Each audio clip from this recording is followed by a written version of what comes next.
Bonjour, vous m'écoutez? Vous m'entendez? Parfaitement. Bonjour, merci. D'accord. D'abord, je remercie toute l'équipe de la SCGP de m'avoir associé à cette prestigieuse manifestation, particulièrement au professeur Michel Calis qui m'a demandé de traiter les sutures, que je considère personnellement comme un art qui nous a été déjà transmis par nos grands-mères qui maîtrisaient les techniques de tissage de tapis, nos grands-pères pêcheurs qui nous ont appris les nœuds marins. C'est un art qui repose d'abord sur la connaissance de ces instruments, le fil, le pouce-fil, l'aiguille et le porte-aiguille. Il faut connaître certains éléments anatomiques de l'aiguille qui sont intéressants, notamment le point A qui est le tiers externe, le point B qui est le milieu de l'aiguille, le point C qui est le tiers interne et le point D qui est à 2 cm de fil.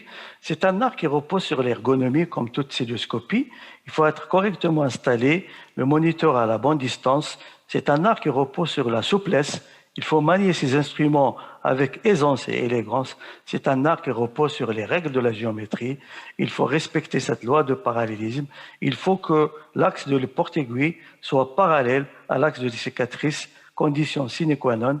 C'est un art qui repose également sur l'ambidextérité. Il faut travailler et apprendre avec les deux mains.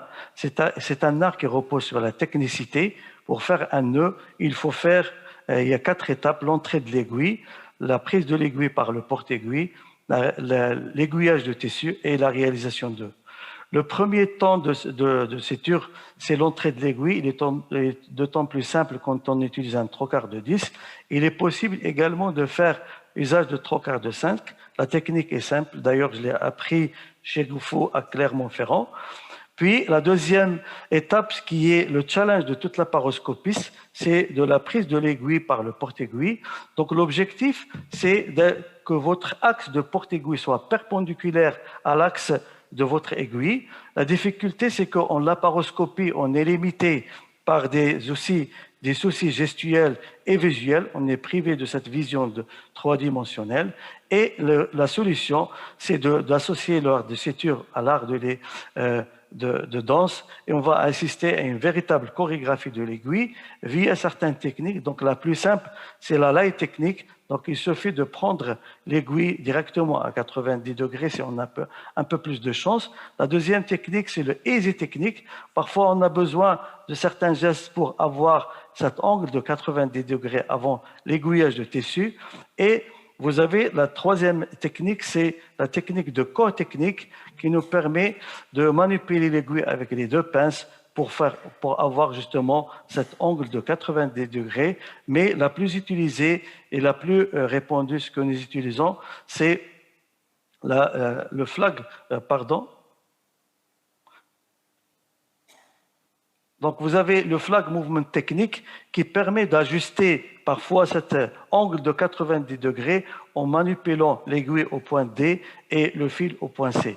Et vous avez la plus utilisée, c'est le grinding café manœuvre qui est inspiré du fonctionnement de la machine de moulin à café et qui permet de faire des rotations dans le sens vertical horizontal pour avoir cet angle de 90 degrés. Enfin, vous avez aussi des techniques qui permettent de changer le sens de l'aiguille. La puppet technique qui est inspirée des mouvements des marionnettes. La deuxième technique, vous avez la technique de eight technique qui permet de changer le sens de l'aiguille.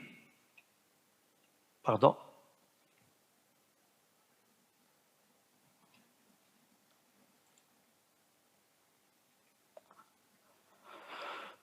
Donc cette technique vous permet de changer le sens de votre aiguille de droite à gauche, notamment quand on veut faire des points en U, notamment dans les myomectomies. Vous avez aussi la technique, le twisting technique quand votre la concavité regarde en bas et que vous voulez changer votre concavité vers le haut. Il suffit de faire la pronation avec un mouvement de pronation de l'aiguille. Vous allez aiguiller correctement votre tissu. La dolphin technique qui est inspirée de fonctionnement de la chorégraphie des dauphins et qui vous permettent d'aiguiller rapidement votre tissu. Donc la troisième étape qui est l'aiguillage de tissu. Donc cette étape, elle obéit à la théorie de rotation. Donc, vous savez qu'en oscilloscopie, on manœuvre un porte-aiguille par rotation et non pas par translation. Cette rotation, le degré de votre rotation, il vous permet de définir votre degré d'aiguillage de votre tissu. Plus que cette rotation est minime, plus que l'aiguillage de tissu est minime, et puisque l'aiguillage est important, puisque votre prise est importante. Et ce que je voulais encore dire, que l'intérêt et le but de cet aiguillage de tissu, c'est que votre porte-aiguille, l'axe de votre porte-aiguille doit être perpendiculaire à l'axe de votre cicatrice. La difficulté, c'est que malheureusement, on n'a pas un seul axe, on a un axe parfois vertical, horizontal et oblique. Donc la solution, il faut s'adapter en plaçant votre trocar en fonction de chaque axe. Vous avez la position contralatérale où vous avez un bon angle d'attaque, mais vous avez une mauvaise ergonomie. Vous avez la deuxième possibilité de vous placer en ipsilatéral, un mauvais angle d'attaque, mais une mauvaise ergonomie, mais un bon angle d'attaque. Et vous avez bien sûr la position suprapubique qui rassemble les avantages de l'un et de l'autre. Donc là, quand on est dans le cas de figure d'une cicatrice oblique, il est préférable de se placer en contralatéral. Ça permettra bien sûr, comme vous voyez sur l'image, la vidéo, que votre porte-aiguille est parallèle à l'axe de la cicatrice. Pardon. Dans le cas de figure où vous avez une cicatrice qui est horizontale, à mon sens, il est préférable de se placer en ipsilatéral. Remarquez bien que votre aiguille est perpendiculaire à l'axe de cicatrice et que l'axe de votre porte-aiguille est parallèle à l'axe de votre cicatrice. Quelques applications cliniques pour la position ipsilatérale, quand on veut reprendre par exemple un ismocèle, donc là il est préférable que vous vous placez en ipsilatéral et donc ça vous facilitera la tâche. Également, dans le cas par exemple après hystérectomie, dans le cas de la fermeture vaginale, la position ipsilatérale pour moi est importante parce que votre porte-aiguille, vous remarquez très bien qu'il est parallèle à l'axe de votre cicatrice. La fermeture vaginale, on peut également se placer en suprapubienne. Donc le porte-aiguille, il est porté par la main gauche et vous avez votre porte-aiguille qui est parallèle à l'axe de votre cicatrice qui est le but souhaité. Quand vous avez une cicatrice verticale, à mon sens, il est préférable de placer en suprapubienne. Et c'est la position qu'on adapte presque tous. Et quelques exemples, par exemple une myomectomie, par exemple un fibrome antérieur, quand vous allez faire votre hystérographie, donc là vous voyez très bien que le geste est simple et plus facile quand on se place en suprapubienne. Également, l'autre exemple, quand vous avez un fibrome postérieur, la position suprapubienne vous donne une meilleure ergonomie. Donc là, vous voyez que votre porte-aiguille est parallèle à l'axe de votre cicatrice.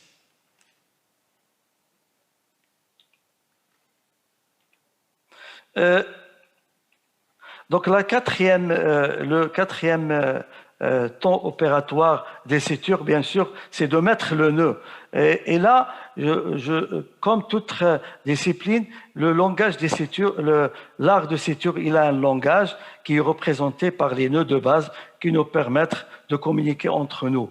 Et le plus simple, vous avez le half knot, c'est un nœud qui est symétrique. La force de traction, elle est horizontale.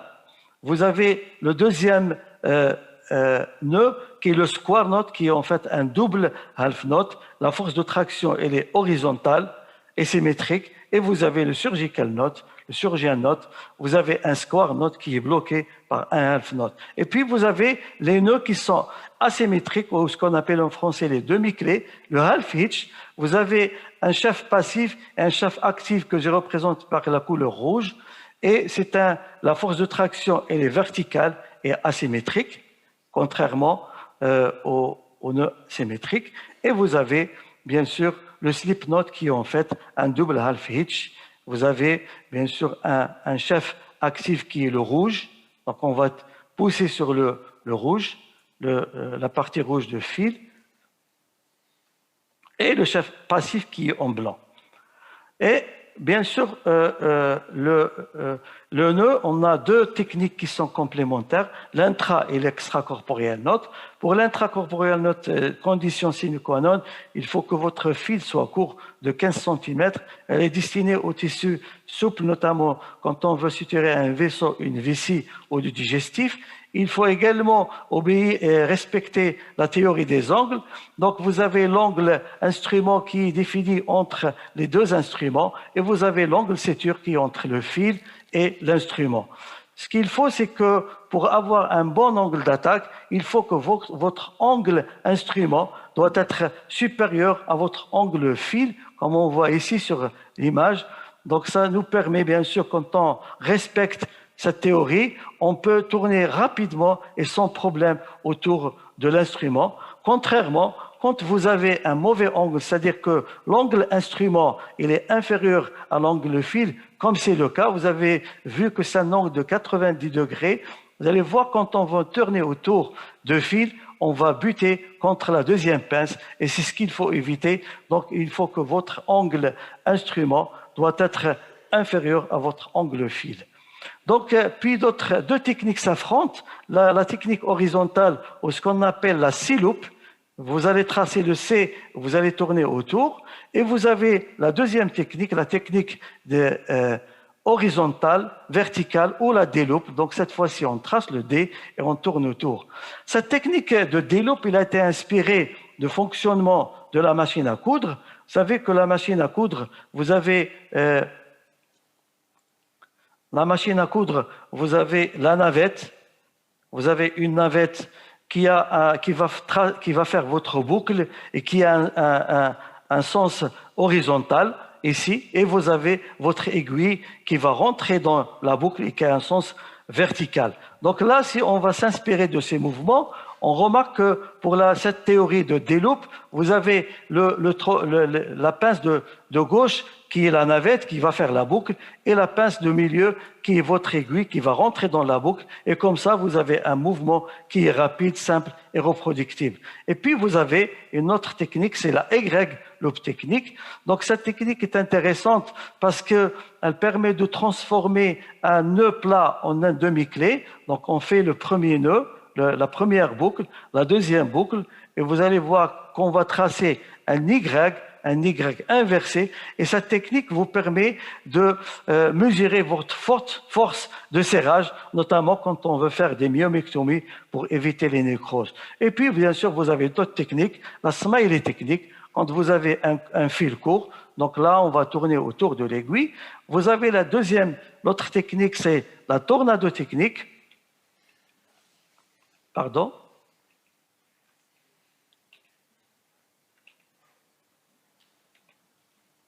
Vous avez la tornado technique quand vous êtes dans des endroits étroits, quand on veut fixer par exemple une plaque sur les releveurs de l'anus. Donc là, vous voyez qu'on tourne autour de fils tout en gardant les morts ouverts. Ça nous permet de s'adapter à cette situation. Et puis, vous avez les spaghettis techniques. Là, on va rajouter l'art culinaire à l'art de suture et ça permet de faire plusieurs boucles en même temps pour faire votre suture. Donc, on reprend exactement le mouvement de la fourchette, on voyait sur l'écran de gauche. Et là, c'est une technique très intéressante. Par exemple, quand vous avez un vaisseau qui est altéré, c'est-à-dire un accident vasculaire, on peut bloquer le vaisseau avec la pince et faire le nœud avec l'autre pince. C'est la one technique. La crossing technique, c'est une technique où vous allez faire déposer le grand chef sur le petit chef et le petit sur le grand sans faire de boucle et c'est une technique qui est très intéressante. Enfin, on va associer l'art de danse à l'art de suture, la salsa technique, donc un pas en avant, un pas en arrière et un pas en avant et le tour est joué. La tango, elle a aussi sa place. Vous avez un pas en avant, 3 pas en arrière et on fait bien sûr on fait boucler notre suture. Et l'extracorporel note, il faut que votre fil soit très long, 92 cm.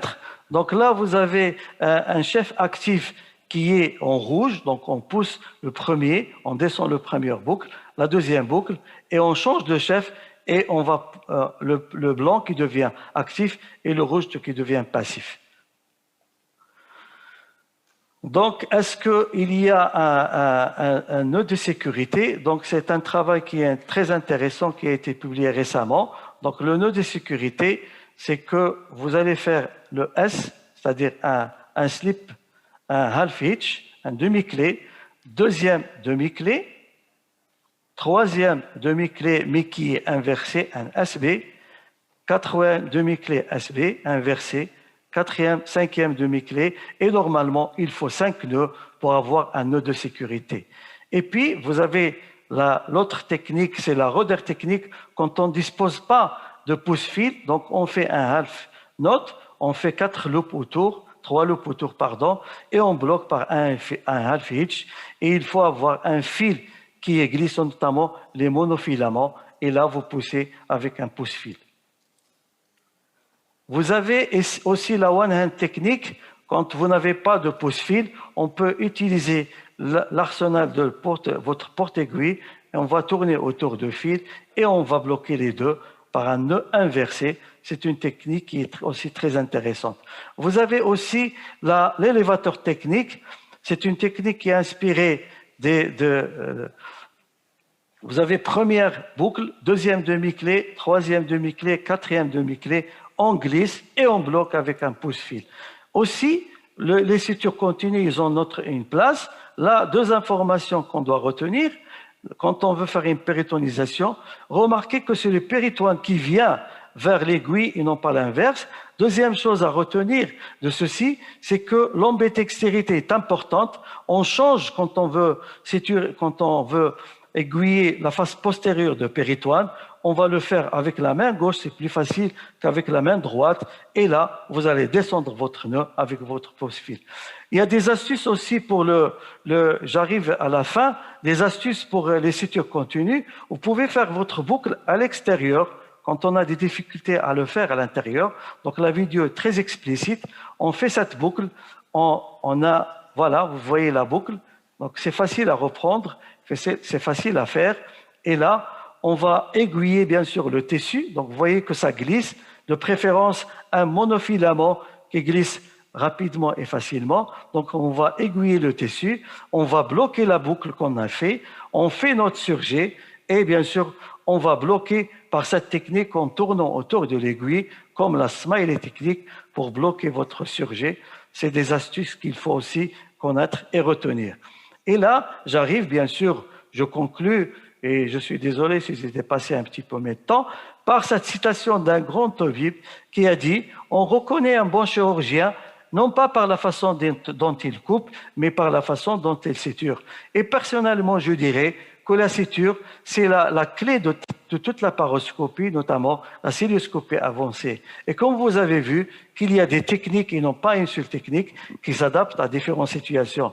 Je conclus également par cette citation d'Aristote qui a dit « L'excellence n'est donc pas un acte, mais une habitude. » Ceci n'est possible que de répéter, et la répétition vous mène à la perfection, voire l'excellence, et ceci n'est pas possible dans un bloc opératoire pour des raisons éthiques, et c'est la simulation qui est actuellement la solution à notre apprentissage, et j'ai mis au point ce Pelvic Trainer, un 2D, et même ceux qui préfèrent le single port, et même un 3D pour ceux qui préfèrent de faire les paroscopies en 3D. Et bien sûr, il y a d'autres dérivés de ceci qui est la marque, c'est le Trusim Surgery. J'ai d'autres prototypes qui nous permettent non pas de faire uniquement les sutures, mais aussi de faire des interventions depuis la myomectomie, l'hystérectomie, de l'oncologie à la statique pelvienne. Et la meilleure façon de finir cette communication, c'est de témoigner en VAR ou en pays. Et je préférais ici moi-même le drapeau marocain. Je vous remercie de votre attention. Je fais un coucou à mes amis Nicolas Bordel et Philippe Estrade. Et je remercie la salle de m'avoir supporté. Je suis à vous pour vos remarques et vos questions. Merci et bon congrès.